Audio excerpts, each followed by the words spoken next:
This is Chapter 4 of The Wonderful Flight to the Mushroom Planet. Dr. Topman Pays a Visit. The building of that spaceship down in the cave took exactly 3 days. Now this may seem a very short time to the average person, but it was almost beyond belief how some strange power took hold of the hands of the two boys, so that their fingers, all of themselves, seemed positively to fly from one thing to the next. Not once did Chuck and David have to stop and ask themselves how the building of the spaceship should go. Every now and then bigger boys, from over the next block, would go by down at the far end of the beach. Then Chuck and David would watch to see if they intended to come near, and were ready, if they did, to trick them away. But those bigger fellows seemed to have business of their own. Nobody came near. Captain Tom seemed, for those 3 days at least, to be totally uninterested in taking the boys fishing.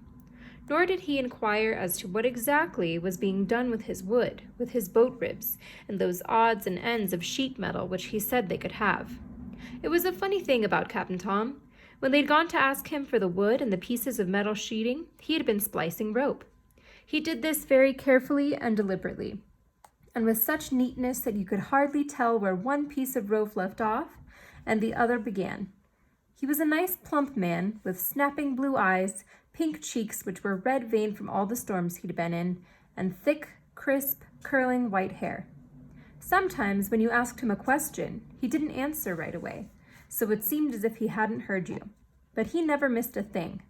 Now, when the boys had made their request, they waited with beating hearts, for they'd expected all kinds of awkward questions. But Captain Tom squinted at his rope in silence. Then at last, just as if he were giving them permission to use his nails or hammer, he said slowly, not looking at them, "Well, now, seems to me I can't think of a thing I need those old boat ribs for, or those pieces of aluminum sheeting. No, sir, not a thing." Then he had slid each of them a kind of quick, sharp, sparkling look out of the corners of his eyes and smiled to himself. And the boys had stared at each other across the comfortable roundness of his stomach, thanked him breathlessly, then stolen quickly away.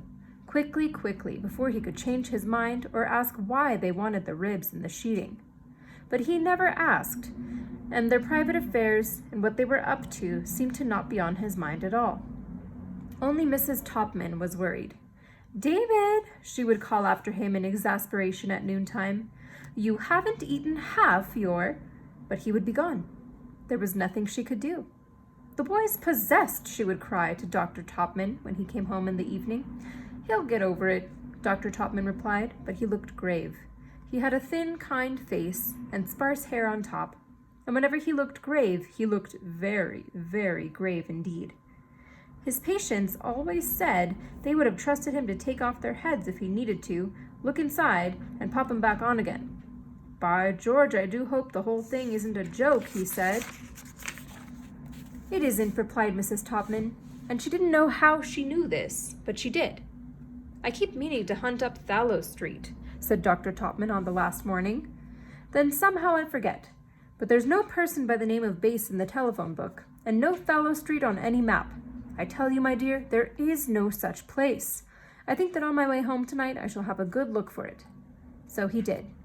And the same evening at dinner, Dr. Topman was strangely quiet. He'd chew for a while, then he'd stare at the tablecloth with the oddest expression on his face. "Is anything wrong, dear?" inquired Mrs. Topman anxiously. "No," said Dr. Topman hastily. Nothing at all." "What are you thinking about, Father?" asked David. "Thinking?" said Dr. Topman in surprise, just as though he'd never done such a thing in his life.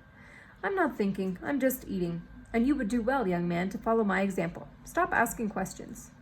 "Okay," said David, "but I have something to tell you, Father. We finished the spaceship." For some reason, Dr. Topman's face grew red. "Did you now, David?" he exclaimed heartily. "Well, that's fine." He coughed.